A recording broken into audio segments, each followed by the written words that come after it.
He walked slowly through the market. The merchants were assembling their stalls, and the boy helped a candy seller to do his. The candy seller had a smile on his face. He was happy, aware of what his life was about, and ready to begin a day's work. His smile reminded the boy of the old man, the mysterious old king he had met. This candy merchant isn't making candy so that later he can travel or marry a shopkeeper's daughter. He's doing it because it's what he wants to do, thought the boy.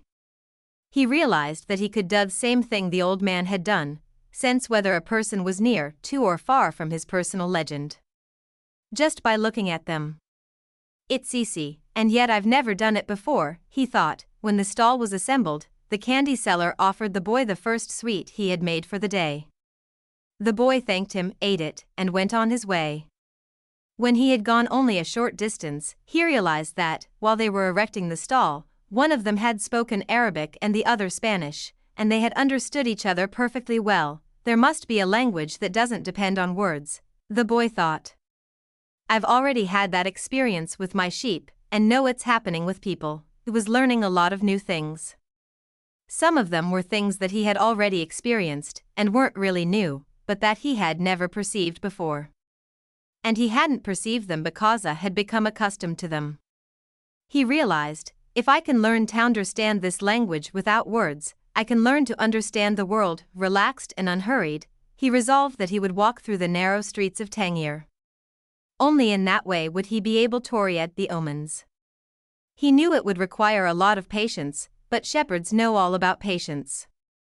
Once again he saw that, in that strange land, he was applying the same lessons he had learned with his sheep. All things are one, the old man had said. The crystal merchant awoke with the day, and felt the same anxiety that he felt every morning.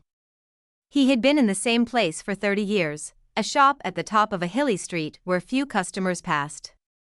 Now it was too late to change anything. The only thing he had ever learned to do was to buy and sell crystal glassware. There had been a time when many people knew of his shop, Arab merchants, French and English geologists, German soldiers who were always well-heeled.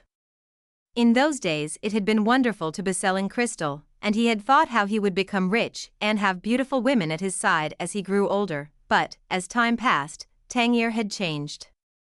The nearby city of Ceuta had grown faster than Tangier, and business had fallen off, neighbors moved away, and there remained only a few small shops on the hill. And no one was going to climb the hill just to browse through a few small shops, but the crystal merchant had no choice.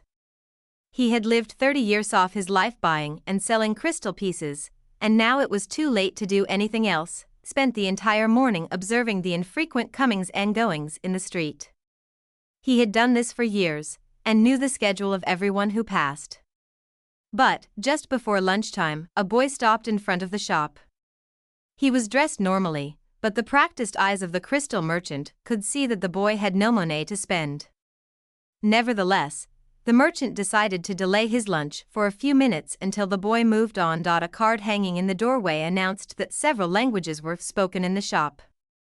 The boy saw a man appear behind the counter. I can clean up those glasses in the window, if you want, said the boy. The way they look now, nobody is going to want to buy them. The man looked at him without responding. In exchange, you could give me something to eat.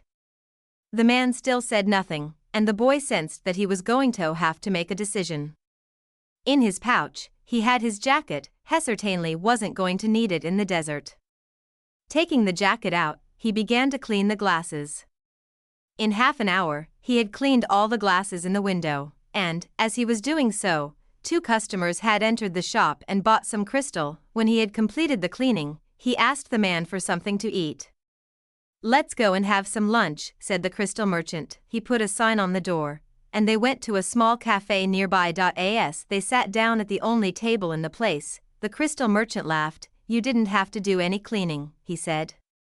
The Quran requires to feed a hungry person. Well then, why did you let me do it? The boy asked. Because the crystal was dirty.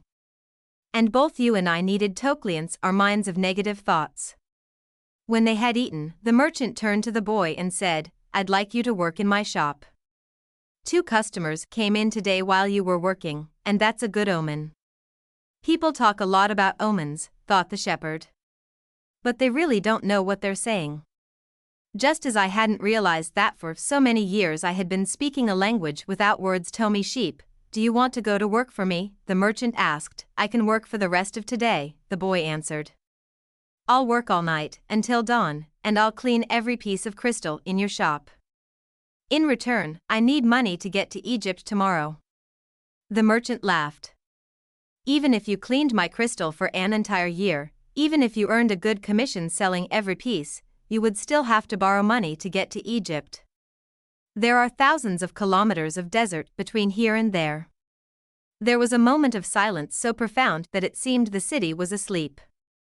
No sound from the bazaars, no arguments among the merchants, no men climbing to the towers to chant. No hope, no adventure, no old kings or personal legends, no treasure, and no pyramids.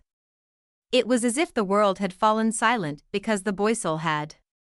He sat there, staring blankly through the door of the cafe, wishing that he had died, and that everything would end forever. At that moment, the merchant looked anxiously at the boy. All the joy he had seen that morning had suddenly disappeared. I can give you the money you need to get back to your country, my son, said the crystal merchant. The boy said nothing.